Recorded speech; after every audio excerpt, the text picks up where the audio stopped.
All right, thank you. Thanks to the organizers and thanks to the author. So I'm going to have to speak really fast because I have 20 slides in 12 minutes. And you can rewatch my comments on the tape. So let me preface this discussion with the following. So I like the paper, and I especially like it because I am sympathetic to the conclusion, to the findings. So I wanted them. I think dual class is evil and should not exist. And so they found consistent results with my priors, so it makes me excited and makes me want this paper to succeed and be published and cited and all that. So I want you to keep this in mind when I go through my discussion. This is meant to be sort of helpful and sympathetic. If it doesn't sound so, it's my accent.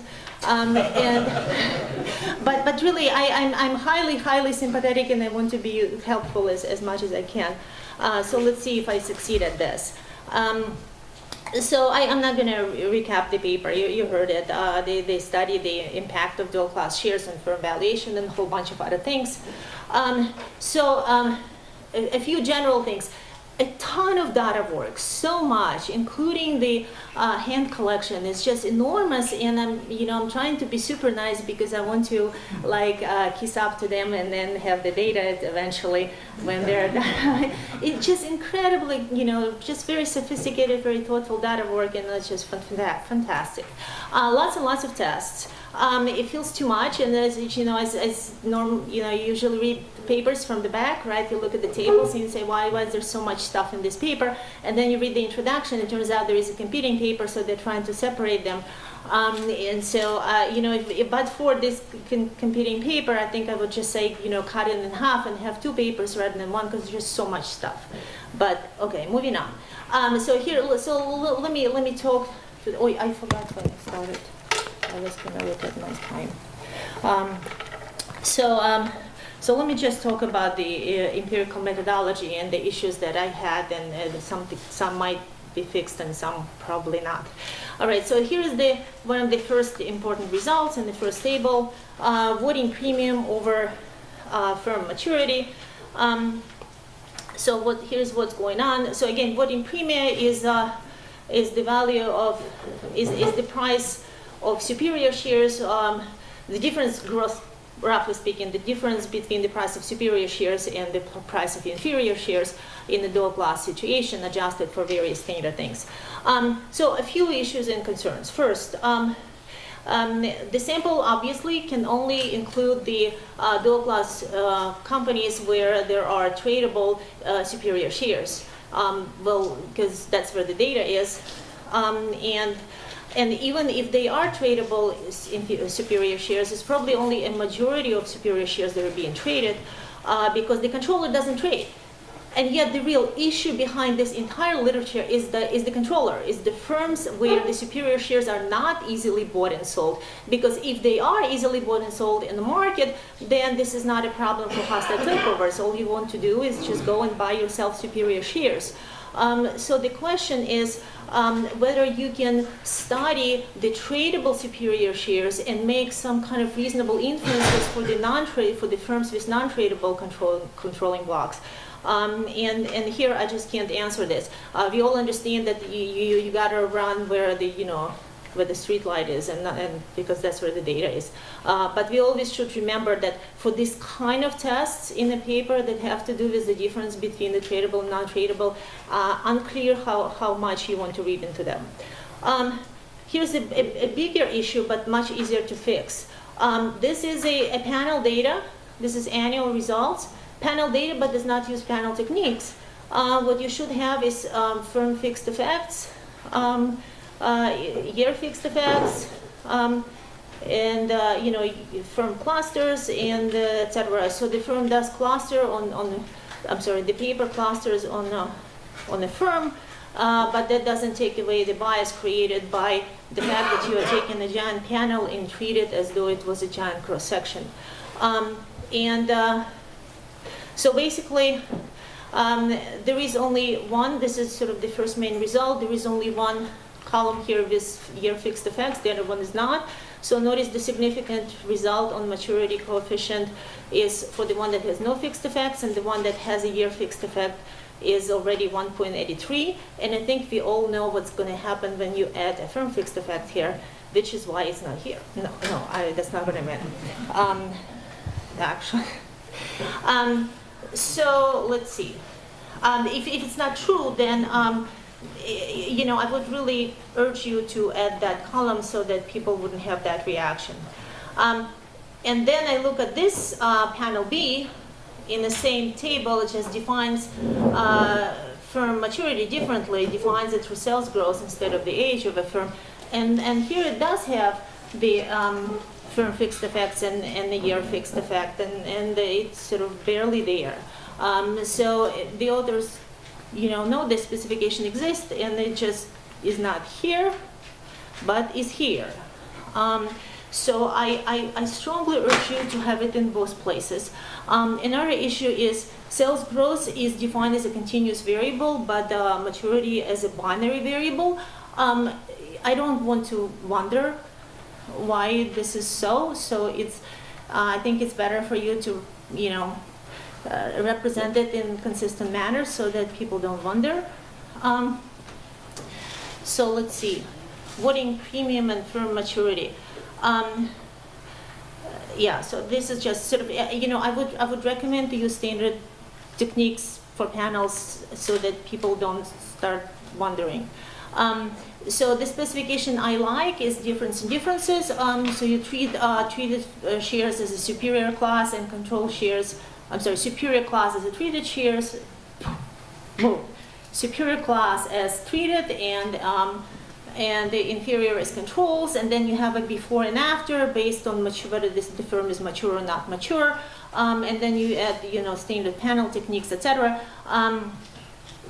So I would also recommend to use more flexible definitions of firm maturity, and you don't have to use yes or no. It could be linear, it could be nonlinear, it could be look at the outliers, at the really tails, and show different patterns. I think this is what people really want to see, at least me.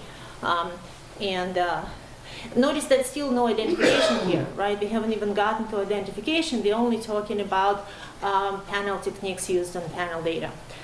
Still, it's better. All right. Yeah, maturity, petty piece. So again, better specification is to do standard ifs and diffs, have a clearly defined treated group, a clearly defined control group, and I have 5 minutes, thanks. And have an event that you can be treating as before and after, and then use standard panel techniques, firm fixed effects, and year fixed effects, and firm clusters, and a bunch of different controls for the time variant firm characteristics. Notice that's still not a great identification because firms change, so the event here would be switch from dual class to single class or the other way around. There's still no identification because the firms choose to switch from one system, dual class or single class, to another.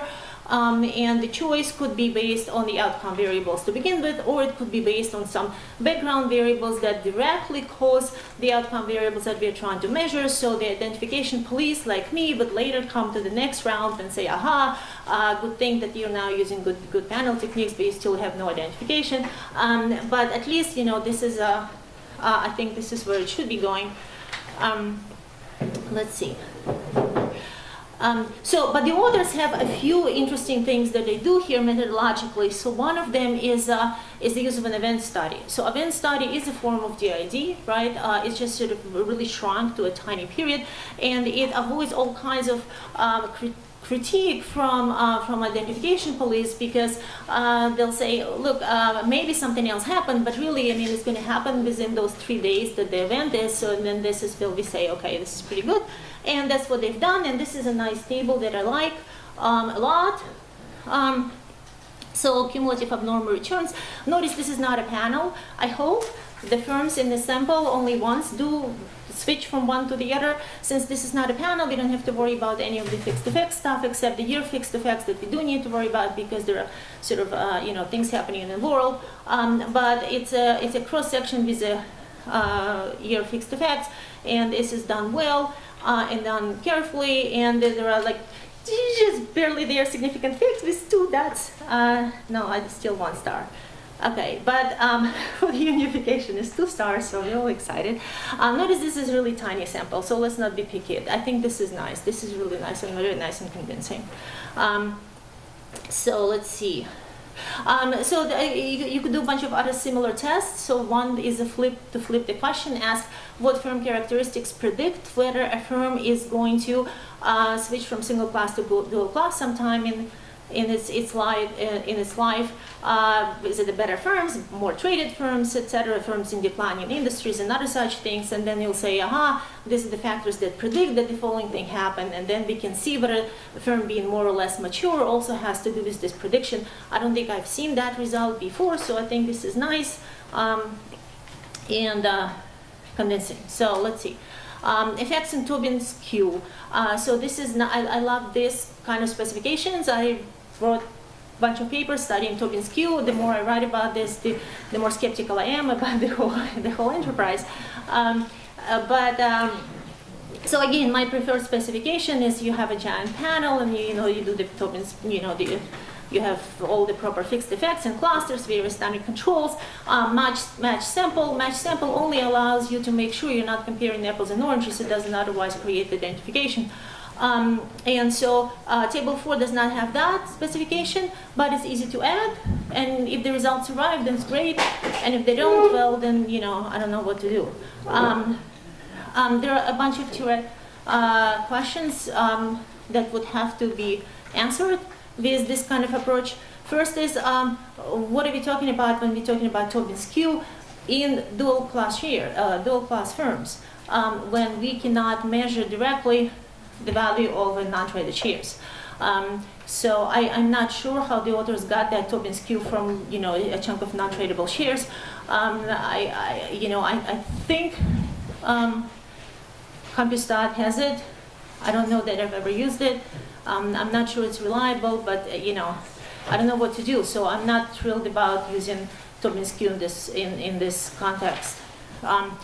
Alternative explanation to the results in Tobin's Q anyway is Tobin's Q is not only measure of governance, it's also a measure of investment opportunity. So imagine the following alternative hypothesis. You have a firm has high investment opportunity and low asset, basically young firm. It has a high Q. That's why young firms have high Q, because they haven't yet collected money to invest in anything. Now, as the time goes on, the firm raises more capital. It invests more in its asset base grows, its investment opportunities shrink because they're finite, and so Tobin's Q goes down, which is also a known result in the past.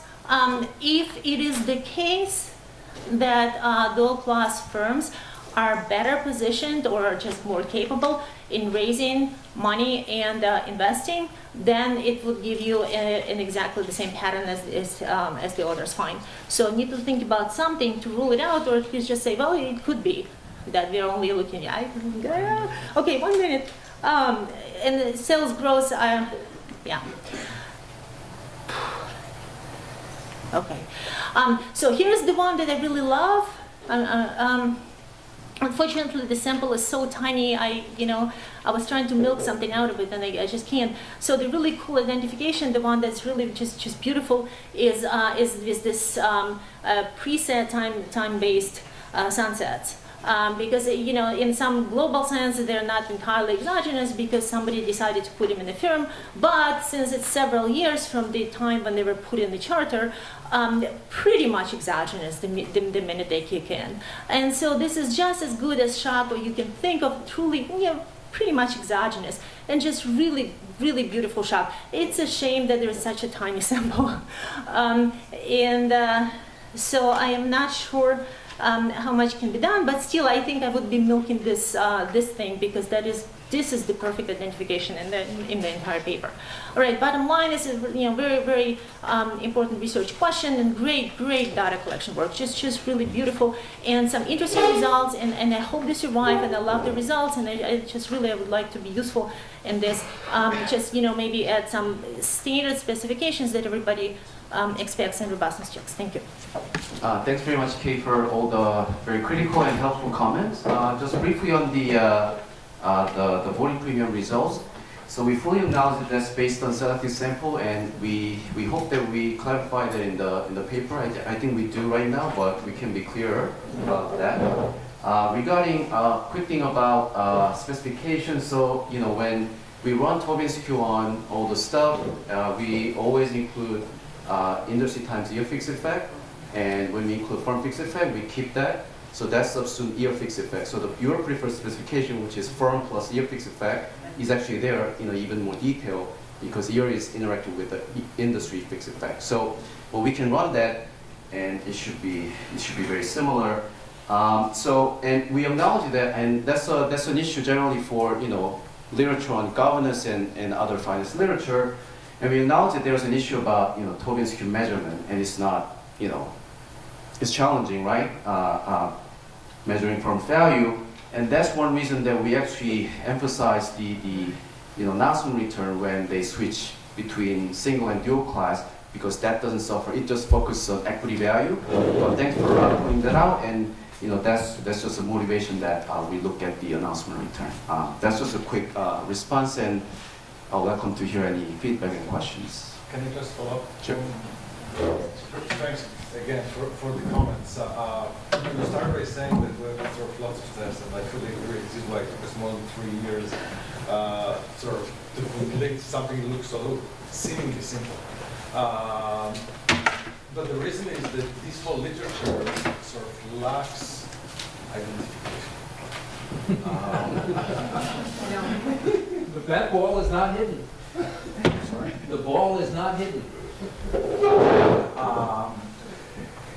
And what we were trying to do, and we didn't come, we don't have the correct solution to it, but what we were trying to do actually by looking at the premium and talking to and at the announcement is to try to attack it from different directions that are somewhat independent. And the fact that we get consistent result, and it's important to mention, at least user may have different view, but my view, the consistent result is not the dual class shares are better. So that's why I'm not so worried whether it's 1 star or 2 stars, but that they're not worse. Seriously, I mean, okay, for me, that's, I'm not trying to say it as a joke, but for me, that's really the fact that they're not worse. So that's why here I'm a little bit less worried when they have only 1 star and not 2 stars. But I can put 5 stars. Lastly, about your comment about the fact that the dual class can be unique because of the Tobin Q and growth, this is something actually that we were worried about and explicitly controlled for in several ways. Probably the most effective way is that at the time of the IPO, we matched dual class with non-dual class with exactly the same Q, and then look at the decay. Okay, so we control for a year and sort of dual and the Q, and then look at the decay. So here it seems like that our evidence is consistent with the notion this is not the story here. But again, I do want to emphasize we don't have perfect identification, unfortunately. Okay, you can ask if somebody has a question. And please. We have one question. Hopefully, I will speak. I'll give my talk, and we'll have more time afterwards. So maybe having listened to the discussion and being aware of Benny's paper as well, it's really hard to sell, hey, it's not worse to a journal. But in a way, if you were more direct about, okay, there was earlier evidence saying that dual class firms have lower value, doesn't look like that survives. And there's some hints that over time, as the firm gets older, maybe things get a bit worse. But they're only hints, right? That these statistics are maybe 2-ish, sometimes significant, sometimes not. That'll make it harder to get a journal to take the paper. But from my reading would be, this is what I took away from the paper, and from your comment, it sounds like maybe this is what you wanted me to take away from the paper.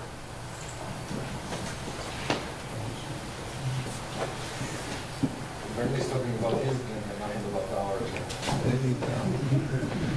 So Bernie, if I understand your comment or question correctly, you're talking about the for young firms, the dual platform's share structure might be correlated with positive effect. Is that correct? Well, it's certainly not negative, right? I mean, Yeah. your coefficient is positive, it's not significant. Exactly. But the reason that we're not, emphasizing it too much is that the level effect is not so well identified. At least that's different style by dual dummy, and then that dual times mature dummy, which is sort of changes as they get mature. That's where we have much more confidence because that dual effect is different style.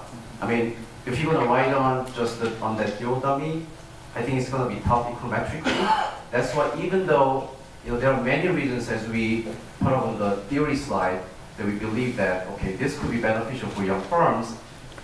We don't want to say that too strong because theoretically yes, we totally believe, but econometrically it's gonna be tough without real instrument or natural experiment. That's our view. Yes. Quick small comment. We do have a lot of dimensions, but I think we might want to focus on the ones that are stronger and less. But like the voting maturity, in particular, which you led with, I personally would take out. And the reason is that I think there is another explanation for the effect of time here.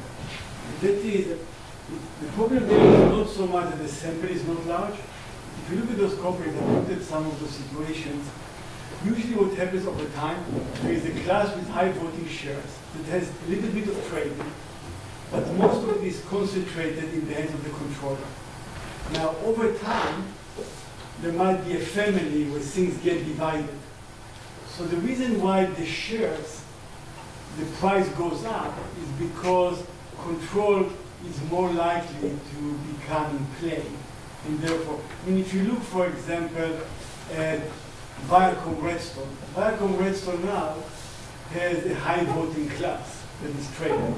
It has a little bit of a premium. But the premium is not large because nobody expects that if you buy those shares, you'll be able to have control because Sherry Redstone is controlling it. If it breaks between the family, even if there is no change in the private benefits of control, suddenly those shares will go up. So therefore, that dimension I think is less. I think you have other dimensions which are potentially more telling. Yeah, totally understand, and that's why we control for following Zingales, right?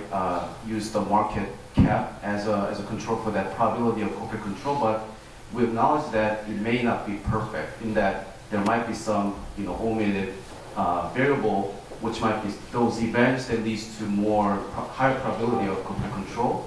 So we're not claiming that our market cap is a perfect control. So in that sense, yes, I think your comment is valid. So we'll think about what to do with that voting premium. But we think that with that control, having some faith in the control for probability of control, the result is consistent with our story. But yeah, we got the point is well taken. Yeah.